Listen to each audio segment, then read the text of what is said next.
નમસ્તે. ઘણા લાંબા સમય પછી વાત કરી રહી છું, પણ વિષય પણ કંઈક એવો હતો જેના ઉપર ચૂપ રહેવું એ મને યોગ્ય નથી લાગતું. મિત્રો, ગઈકાલે ગુજરાતની એક ખૂબ જ જાણીતી ન્યૂઝ ચેનલના પ્રાઇમ ટાઈમ શોમાં એક ચર્ચા માટે, એક ડિબેટ માટે મને આમંત્રણ મળ્યું.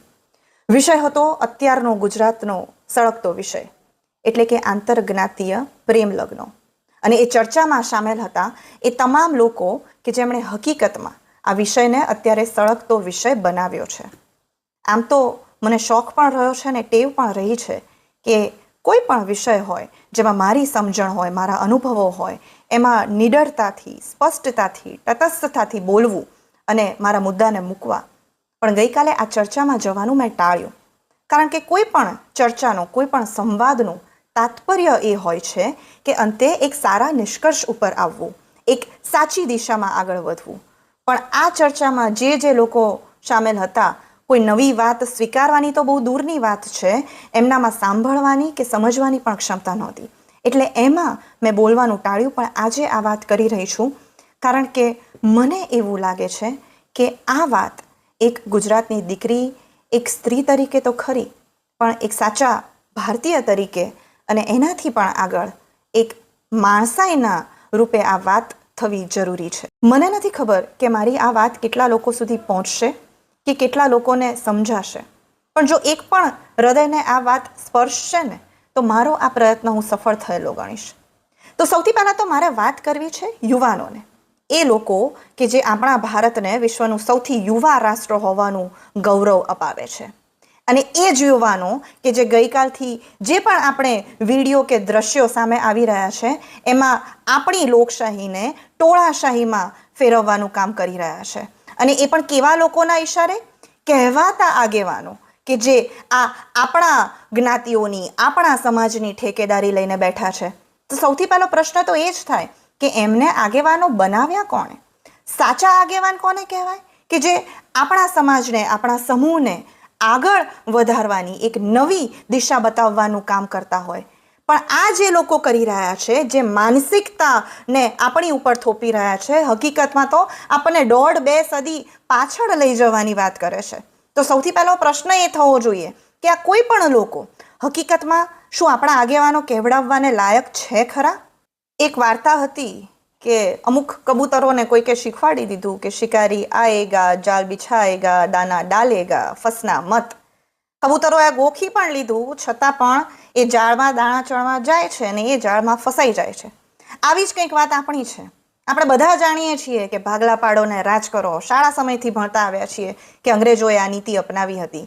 પણ હકીકતમાં તો આ બધું જ જાણીએ છીએ ને છતાં પણ સમજતા નથી. આ ભાગલા પાડો ને રાજ કરોની નીતિ છે ને આપણી નસનસમાં ઘૂસી ગઈ છે. આજની તારીખમાં પણ આ બધા જ લોકો જાણે છે. અત્યારે આ 2 જ્ઞાતિઓની વાત છે, પણ ભૂતકાળમાં પણ આપણે નજીકના સમયમાં જોયું છે અને ભવિષ્યમાં પણ એવી ઘણી ઘટનાઓ થશે કે આ બધા જ લોકો જે અલગ અલગ વાડાઓમાં આપણને જેટલા વધુ છૂટા પાડશે અને જેટલો વધુ સંઘર્ષ ઊભો કરશે એટલા એમના જ રોટલા શેકાવવાના છે. તો મિત્રો, આ આર્ટિફિશિયલ ઇન્ટેલિજન્સના જમાનામાં આપણે કદાચ એટલું બધું ના સમજીએ, પણ આપણા નેચરલ ઇન્ટેલિજન્સને તો ના ગુમાવી બેસીએ. તો આ થઈ અત્યારના યુવાનોની વાત થાય છે. તો અત્યારની યુવાન દીકરીઓને, યુવાન સ્ત્રીઓને મારે એક વાત ખાસ કહેવી કે આપણે આ આખી ઘટનામાં ઘણા બધા લોકો આવીને બોલી રહ્યા છે કે સ્ત્રીઓ માલ સામાન થોડી છે, એ કોમોડિટી થોડી છે કે કોઈકે આપીને કોઈકે લઈ લીધી, કોઈક મૂકી આવ્યા અને કોઈક પાછી લઈ આવ્યા. આ થોડી કઈ હેરફેરની વસ્તુઓ છે, આ કોઈ ટેબલ, મોબાઈલ જેવી વસ્તુઓ થોડી છે. પણ આ વસ્તુ ત્યાં સુધી નહીં બદલાય જ્યાં સુધી આપણે પોતે આપણી જવાબદારી નહીં સ્વીકારીએ, જ્યાં સુધી સતત આપણે કોઈકના ઉપર નભેલા, કોઈકના ઉપર ડિપેન્ડેડ રહીશું, ત્યાં સુધી કોઈ પણ વ્યક્તિ આવીને આપણી ઠેકેદારી લઈ જશે. તો સૌથી પહેલાં બદલાવની શરૂઆત પોતાની જાતથી કરીએ. આપણે પોતાની જાતની જવાબદારી તો લઈએ જ, પણ સાથે સાથે આપણા માતા પિતાની, આપણા પરિવારની જવાબદારી પણ લઈએ. અને જેવી જવાબદારી લઈશું ને, અધિકારો આપ મેળે મળશે. બીજો પ્રશ્ન મારો છે, સૌથી મહત્વનો જેમનો રોલ રહેલો છે એવા આપણા પૂજ્ય સંતો, મહંતોને કે જેઓ આપણી વાતો, આપણા સંસ્કારોનું સમાજમાં સિંચન કરવાનું દાયિત્વ નિભાવે છે. હકીકતમાં આપણી સંસ્કૃતિ તો કઈ સંસ્કૃતિ કે જે અહમ બ્રહ્માસ્મિ તત્વમસીની વાતો કરે, જે વાત કરે કે મારામાં અને તમારામાં અંતે તો એક જ પરમ બ્રહ્મ તત્વ રહેલું છે, પરમ સત્ય રહેલું છે.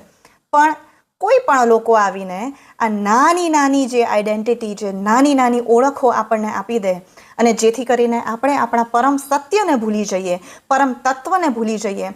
તો આ તમામ સંતો, મહંતો, વડીલોને મારી એક નમ્ર અપીલ છે કે આપણી સંસ્કૃતિની સાચી વાતો, એ સંસ્કૃતિ કે જ્યાં કૃષ્ણ એ રૂકમણીજીને ભગાડીને લઈ આવ્યા હતા, પણ આજની તારીખમાં પણ કૃષ્ણ અને રૂકમણીજીના વિવાહને ઉજવાય છે. એ અર્જુન અને સુભદ્રાના લગ્ન હોય એની પહેલાં સતી અને શંકર કે પાર્વતીજી અને શંકરના લગ્ન હોય, ત્યાંથી લઈને આપણા ભારત દેશનું નામ જેના ઉપરથી પડ્યું એ ભરત રાજા, એ પણ કોના પુત્ર હતા? દુષ્યંત અને શકુંતલાના. એ દુષ્યંત અને શકુંતલા જેમના ગાંધર્વ વિવાહમાંથી આ ભરત સંતાન તરીકે આવ્યા હતા. તો આ આપણી સાચી ઓળખ છે, આ આપણી સાચી પરંપરાઓ છે, આપણી સર્વ સમાવેશક સંસ્કૃતિ, કે જે એટલે સર્વ સમાવેશક નથી કે બધી જ્ઞાતિઓને, બધા ઈશ્વરોને, બધા બહારથી આવેલા લોકોને જોડે લઈને ચાલે છે. આપણી સંસ્કૃતિ સાચેમાં સર્વ સમાવેશક એટલે છે કારણ કે આપણે માનીએ છીએ કે આપણે બધા જ છેલ્લે તો એક જ છીએ. આ બધી જ નાની નાની ઓળખો એ માત્ર ને માત્ર આપણે ઉપજાવી કાઢેલી ઓળખો છે. આ આપણી સાચી ઓળખ છે. તો તમામ વડીલોને, સંતોને વિનંતી કે આપણી ઓળખ જે આપણો સમાજ ક્યાંક ભૂલી રહ્યો છે, પાછળ ધકેલી રહ્યો છે, એ બને એટલી સારી રીતે આપણા લોકો સુધી પહોંચાડીએ, ખાસ કરીને અત્યારની યુવા પેઢી સુધી પહોંચાડીએ. ત્યાર પછીની મહત્વની અપીલ છે, અત્યારે જે પણ લોકો સત્તામાં, તંત્રમાં રહેલા કાર્યરત લોકો છે અને ન્યાયતંત્રમાં જે સક્રિય છે તમામ લોકોને, કે ભૂતકાળમાં કોઈ અલગ વિષય હતો, અત્યારે કોઈ અલગ વિષય છે, ભવિષ્યમાં કદાચ કંઈક નવી વાત આવશે, પણ કોઈ પણ લોકો આવી રીતે ઉઘાડા આવીને જાહેરમાં એવી વાતો કરે, એવા સ્ટેટમેન્ટ આપે કે જે એકદમ જ આપણા બંધારણને વિરોધી છે, આપણા બંધારણના પાયાના સિદ્ધાંતોનું ઉલ્લંઘન કરે છે. તો એવા લોકોને ત્યાં ને ત્યાં જ રોકીએ. આવા લોકોથી ઉશ્કેરાઈને ટોળાઓ આગળ આવે અને ટોળાઓ ઉપર આપણે ટીયર ગેસ ફેંકીશું, લાઠીચાર્જ કરીશું, એ તો માત્ર એક નાનકડું એક્શન છે. પણ આ દરેક લોકો કે જે ભલે પાછળથી ફરી જતા હોય ને વાતને આમ કરીને આમ મરોડી લેતા હોય કારણ કે ખબર છે કે આ ખોટી રીતે આપણી ઉપર આવશે, પણ એ કરતાં પહેલાં એમને બીક લાગવી જોઈએ કે આ દેશનું બંધારણ અને આ દેશનું તંત્ર મજબૂત છે, અને જો બંધારણને ક્યાંક ઘા પહોંચાડતી હોય એવી કોઈ પણ વાત કરીશું ને તો અમને બક્ષવામાં નહીં આવે. અને છેલ્લી અને સૌથી મહત્વની વાત તમામ ભારતીયોને, અને અત્યારે તો ગુજરાતીમાં વાત કરી રહી છું તો ગુજરાતના તમામ નાગરિકોને, મિત્રો, અત્યારે આ વિષય છે, અત્યારે આ બે જ્ઞાતિઓનો મુદ્દો છે. કદાચ તમારી જ્ઞાતિને, તમારા રસને એ સ્પર્શતો વિષય નહીં હોય, પણ આવા તમામ મુદ્દાઓ કે જે સતત આપણામાં ભાગલા પડાવવાની વાતો કરે છે, આપણી વૃત્તિઓને, આપણી માનસિકતાને પાછળ ધકેલવાની વાત કરે છે, તો આગળ આવીએ. સોશિયલ મીડિયાથી લઈને જ્યાં પણ આપણે અસર કરી શકતા હોઈએ, બોલી શકતા હોઈએ એવી જગ્યાએ આવીને એ વાતો કરીએ કે જે આ જવાબ આ લોકોને આપવા જરૂરી છે. આપણે જ એમને સત્તા આપી છે કે આપણા બદલે આવીને વાતો કરી જાય, ભલે એ ખોટી પણ હોય, તો આપણી એ જવાબદારી બને છે કે જે સાચી વાત છે એ પણ આગળ આવીને કરીએ. કારણ કે આજે આ બે જ્ઞાતિઓ છે, આ બે જ્ઞાતિઓનો વિષય છે, ભવિષ્યમાં બીજી કોઈ વાત આવશે કે જેમાં તમારા લાગતા વળગતા વિષય હશે, પણ તમે અત્યારે ચૂપ છો, તો ભવિષ્યમાં તમારા માટે પણ કોઈ ચુપ્પી સાધીને બેસી રહેશે. તો આટલી આ નાનકડી વાત છે, અને ખાસ કરીને આજે આ ચૈત્રી નવરાત્રિ ચાલી રહી છે. મેં પોતે માતાજીના નકોડા ઉપવાસ રાખેલા છે, અને એ સત સાથે, એ સાતત્ય સાથે કહી રહી છું કે આ દીકરીઓના વિષયને લઈને, દીકરીઓની વાત લઈને આખી જે આ વાતની શરૂઆત થઈ છે, જો આપણે આટલું સન્માન, આટલી સ્વીકૃતિ આપણી દીકરીઓને ના આપી શકતા હોઈએ ને, તો કોઈ પણ માતાજીની પૂજા કરવાનો આપણને અધિકાર નથી. કોઈ પણ નાનકડું જય માતાજી બોલવાને પણ આપણે લોકો લાયક નથી.